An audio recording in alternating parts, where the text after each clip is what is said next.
네, 안녕하세요. 매일 아침 빠르게 만나는 미국 주식과 테슬라 소식가 트라운TV입니다. 제가 아직 목 상태가 100%가 아닙니다. 목소리 양해 바라겠고요. 금일은 테슬라 투자는 부의 이전이 아니다. 그리고 테슬라의 정치적 리스크가 완전히 삭제된 그러한 광경이 목격이 되었는데 이 점 오늘 알려드리도록 하겠습니다. 금일도 인사이트 가득한 소식들이 많으니까 시청하시기 앞서 구독과 좋아요 알람 설정 꼭 눌러주세요. 금일 미국장 현황부터 살펴보고 가도록 하겠습니다. 오늘 3대 지수가 모두 사상 최고치를 경신하면서 마감을 했어요. 10년물 국채금리라든지 유가라든지 계속해서 안정적인 모습을 보여주고 있습니다. 자, 이런 가운데 오늘은 엔비디아와 애플이 크게 오르면서요. S&P 500과 다우 나스닥을 모두 끌어올렸어요.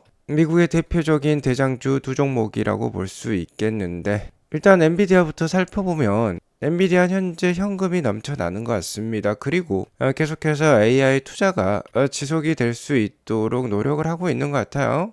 최근에 저번 주였죠. 인텔에 50억 불을 투자하겠다라고 해서 인텔 주가가 한 번에 22% 가까이 오르기도 했는데요. 자, 오늘은 오픈 AI였습니다. 챗 GPT를 가지고 있는 회사죠. 오픈 AI 데이터 센터에 1000억 달러를 지원키로 했다라고 합니다. 자, 그럼 덩달아 엔비디아의 실적도 함께 올라가겠죠.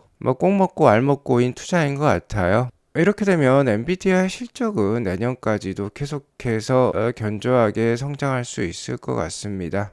자, 그러면서 엔비디아가 오늘 3.93% 올랐고요. 애플은 아이폰 17 판매가 순조롭다는 소식에 4.31% 오늘 급등세를 보였어요. 애플 걱정은 연예인 걱정과 똑같다라고 볼 수 있겠습니다. 일단 아이폰이라는 스테디셀러가 있고 AI 사용이라든지 일반적인 생활 속에서 우리가 스마트폰 특히 아이폰을 떼어내고 살 수가 없죠. 크리티컬한 디바이스이기 때문에 애플 걱정은 크게 하실 필요 없을 것 같아요. 그리고 애플 주가가 떨어지게 되면 풍부한 현금 흐름을 통해서 애플은 계속해서 자사주 매입을 시도를 합니다. 주식 숫자가 줄어들면 당연히 EPS는 올라가죠. 실적이 계속해서 올라가게 되는 거예요. 주가라는 건 PER 곱하기 EPS의 함수이기 때문에 EPS 즉 주당 순이익이 올라간다라는 것, 애플 주가는 지속적으로 상승할 수 있다라는 뜻이 되겠습니다.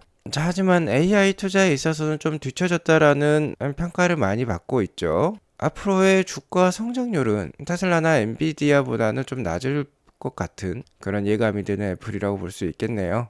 자, 어쨌든 오늘 엔비디아와 애플이 미국 증시를 끌어올렸어요. 나스닥은 0.7% 상승을 하면서 다시 한번 사상 최고가로 마감을 하고 있어요.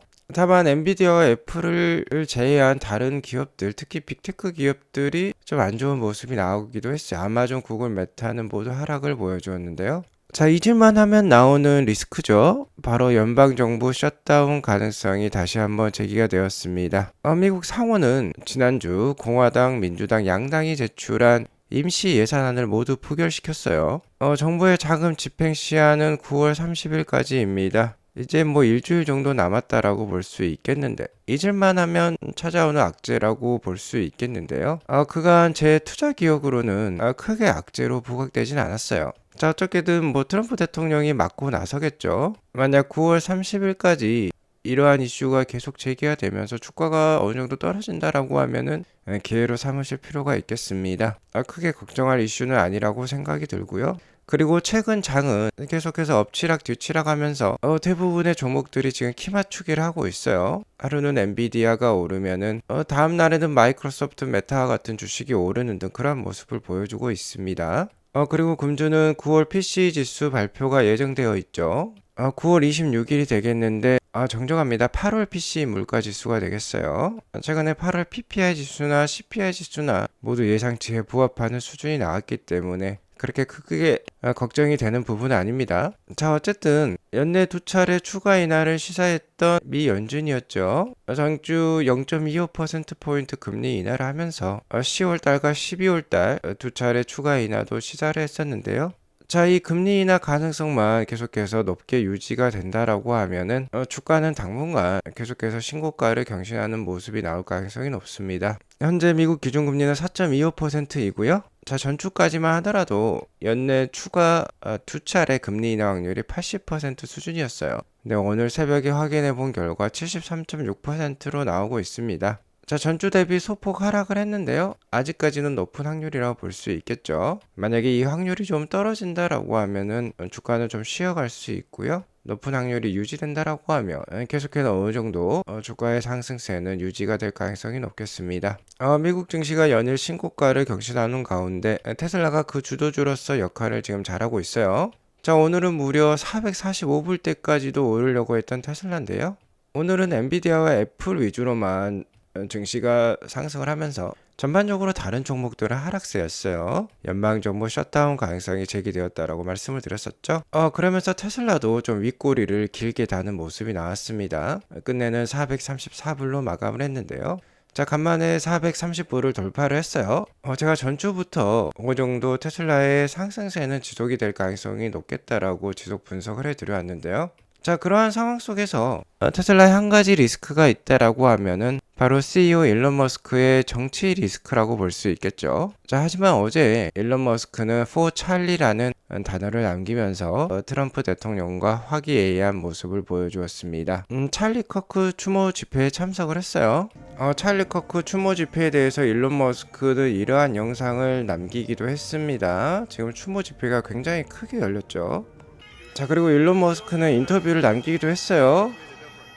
자, 찰리 커크는 차이점을 만들어냈고 바른 말을 했기 때문에, 그리고 사람들에게 빛을 보여주었기 때문에 어둠에 의해서 살해되었다라고 얘기를 하고 있습니다. 찰리 커크는 30대 초반의 젊은 인물이었죠. 미국의 보수 정치 활동가이자 농객이었는데요. 대학 캠퍼스와 미디어 출연 등 강연을 통해서 젊은 사람들의 보수 정치 참여를 독려해 왔어요. 트럼프 대통령과도 가까운 관계로 알려져 있는데요.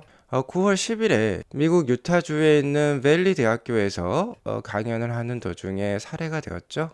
자, 아무튼 이번 찰리 커크 추모식은 트럼프 대통령도 참석한 미국 공화당과 보수 정치에 있어서는 굉장히 큰 집회였어요. 이 집회에 일론 머스크가 이렇게 나타났고 지난 5월 달에 두 사람 간의 다툼이 있었죠. 하지만 그 이후 두 사람 간의 관계가 건재하다는 듯이 자, 웃으면서 악수하고 이 얘기하는 장면이 포착이 되었어요. 자, 여기 보시면 대부분 사이 좋은 커플들은 서로의 손동작을 따라한다라고 하는데 두 사람이 담소를 나누면서 손동작도 같은 모습을 보여주고 있습니다. 얼마나 계속해서 두 사람이 가까운 관계를 유지하고 있는지 잘 알 수 있고요.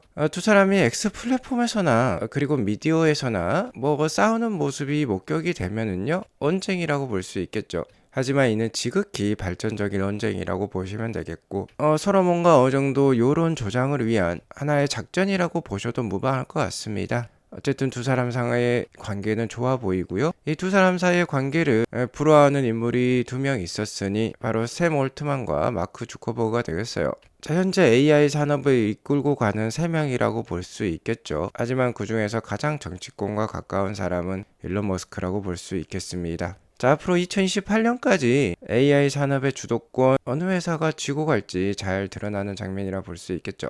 아무튼 정치적 리스크가 사라짐으로써 최근 테슬라 주가의 순풍에 도출된 모양인 것 같아요. 자, 그리고 저번 방송에서 기관들의 목표가는 주가에 후행한다라고 제가 알려드렸었는데요. 자, 그러면서 베어드라는 기관이 한 8월까지는 굉장히 테슬라에게 있어서 부정적인 전망을 해왔다가 갑자기 9월 달에 말을 바꾸면서 기존 목표가 320불에서 548불로 올렸다라고 말씀을 드렸는데요.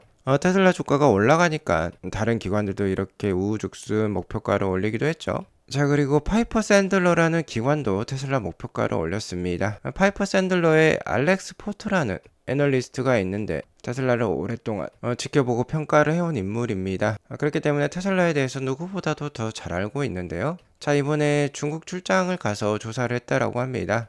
중국 조사 이후에 테슬라의 프라이스 타겟을 더 업을 시켰어요. 기존에 400불로서 원래 파이퍼 샌들러는 굉장히 테슬라를 좋게 평가하는 회사로 유명한데요. 무려 500불까지 또 올리기도 했습니다. 자, 중국에서 가서 중국의 다른 EV 경쟁 업체들을 둘러보았어요. 충분히 기술력과 생산성이 올라오면서 상품성도 올라오면서 테슬라를 위협 가능하다라고 평가를 했습니다. 자, 하지만 중요한 점은 역시나 자율주행 AI라고 볼 수 있겠죠. 자, 아직까지 AI에 있어서는 테슬라가 선도적이라고 평가를 하고 있고요. 중국의 화웨이라든지 샤오펑이라든지 계속해서 어떻게든 AI 기술, 특히 자율주행 기술에 있어서 테슬라를 따라하려고 하고 있는데 아직까지 테슬라 수준은 보여주지 못하다라고 하고 있어요. 테슬라는 여전히 자율주행과 로보틱스에 있어서 최우선 아이디어, 최우선 회사로 평가를 하고 있고요.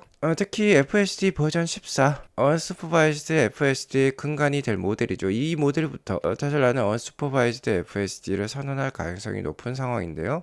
이 버전이 출시를 하게 되면 테슬라의 주가 멀티플 PR 값이죠. PR 값이 올라갈 가능성이 높다라고 점치고 있어요. 자, 이쯤에서 FSD 버전 14에 대해서 다시 한번 리뷰를 해봐야겠죠. 지난 8월 21일에 일론 머스크는 이 테슬라 FSD 버전 14가 다음 달에 나온다라고 했습니다. 다음 달이면은 바로 이번 9월 달이 되겠는데, 자, 한 달이 지나도록 아직 FSD 버전 14 얘기는 없어요. 특히 최근에는 AI 관련된 약속을 잘 지켜왔던 일론 머스크인데 아무래도 이번 주나 다음 주까지는 나올 가능성이 있어 보이고요. 이번 달에 안 나오면 다음 달에는 충분히 나올 수 있겠죠. 어쨌든 버전 14가 나오게 되면 주가 상승의 촉매제라고 지금 파이퍼 샌들러가 얘기를 하고 있으니까 기대를 해볼 수 있을 것 같고요. 테슬라의 장기적인 가치는 저희 아트라운 TV 구독자분들이라면 모두 잘 알고 계실 건데요. 뭐 의심할 나위가 없죠. 중요한 거는 단기적인 전망도 역시 아트라운 TV를 보시면서 참고하고 싶으실 건데요. 일단 10월 2일 3분기 인도량 발표 48만 대에서 50만 대 수준이 기대가 됩니다. 현재 기관들의 예상이 43만 대에서 44만 대 수준이에요. 이것보다 높게 나올 가능성이 높기 때문에 주가의 호재로 작용할 가능성이 높아 보이고요. 그 다음에 이어질 3분기 실적 인도량이 좋은 만큼 잘 나올 가능성이 높고 11월 6일 주주총회도 XAI 투자라든지 일론 머스크의 보상안이라든지 이런 것들이 잘 통과가 될 것 같다. 그렇게 되면 다시 한번 주가 촉매의 역할을 할 가능성이 높아요. 그리고 무엇보다도 11월 6일에는 옵티머스 3세대 버전도 어느 정도 윤곽이 드러날 것 같습니다. 뿐만 아니죠. 새로운 모델도 기대가 되고 있어요. 모델 YL은 중국부터 올해 11월에 인도가 시작될 예정에 있고요. 올해 4분기 내로는 저가형 모델 Y의 좀 작은 버전이 나올 것으로 예상이 되고 있습니다. 자, 그러니까 지금 라인업이 꽉 차 있어요. 걸을 타선이 없다라고 볼 수 있겠는데 이렇게 되면 하반기 어느 정도 주가 강세가 예상이 됩니다. 만약 주가가 너무 올랐다고 하더라도 일론 머스크가 420이라는 숫자를 좋아하고요. 370불에서 400불 사이에 주식을 1조 4천억 원 이상 매수를 했던 일론 머스크였어요. 즉 단기 하락이 있더라도 아무래도 370불에서 400불 사이에 그칠 가능성도 높아 보입니다. 계속해서 안정적인 마인드로 투자를 이어가실 필요가 있을 것 같고요. 자, 일론 머스크가 계속해서 하는 말이죠. 자, 최근 테슬라 주가가 좋으니까 추가적인 투자가 이어지고 있는 것 같습니다. 사이버 설전이라는 분께서 최근 저번 주가 되겠네요. 테슬라를 5만 불 정도 추가 매입을 했다라고 해요. 자, 일론이 말하는 것처럼 이것은 거대한 부의 이전이다. 역사적인 부의 이전이다 라고 표현을 하고 있는데요. 일론이 이것을 정정하고 있습니다. Not transfer of wealth, creation of wealth. 자, 역사적인 부의 이전이 아니라요. 창출이라는 표현을 쓰고 있어요. 역사적인 부의 창출이라고 합니다. 제로섬 게임의 반대라고 해요. 자, 부의 이전이라고 하면 부를 이전시킨 사람은 큰 돈을 벌겠지만 부의 이전을 당한 사람은 땡전 한 푼 가져갈 수 없다라고 볼 수 있겠는데 이는 부의 창출이기 때문에 누구나 부자가 될 수 있다라는 뜻이 되겠어요. 왜냐면 지금부터 테슬라가 창출할 가치는 하나의 파이를 나눠 먹는 식이 아니라요. 이 파이 크기 자체를 훨씬 더 크게 키우는 것이기 때문에 부의 창출이라고 볼 수 있는 것이죠. 자, 그러한 부의 창출의 8할, 즉 80%는 이 옵티머스 로봇이 담당할 예정에 있습니다. 이 옵티머스 로봇이 있기에 전체 파이가 훨씬 더 커진다라고 볼 수 있겠죠. 계속해서 아트라운 TV 함께 하시면서 테슬라의 역사적인 부의 창출을 함께 누리시기 바라겠습니다. 자, 하지만 언제든지 주가에 급락이 있는 주식이 테슬라죠. 아트라운 TV 멤버십 시가도 함께 하시면서 아트라운 TV 후원을 함께 하시면서 좀 더 마음 편한 투자 이어가시면 좋겠습니다. 오늘 이것으로 방송을 마치겠고요. 오늘 방송이 도움이 되었으면 구독과 좋아요 알람 설정 꼭 눌러주시기 바라겠습니다. 행복한 하루 보내시기 바라겠습니다. 감사합니다.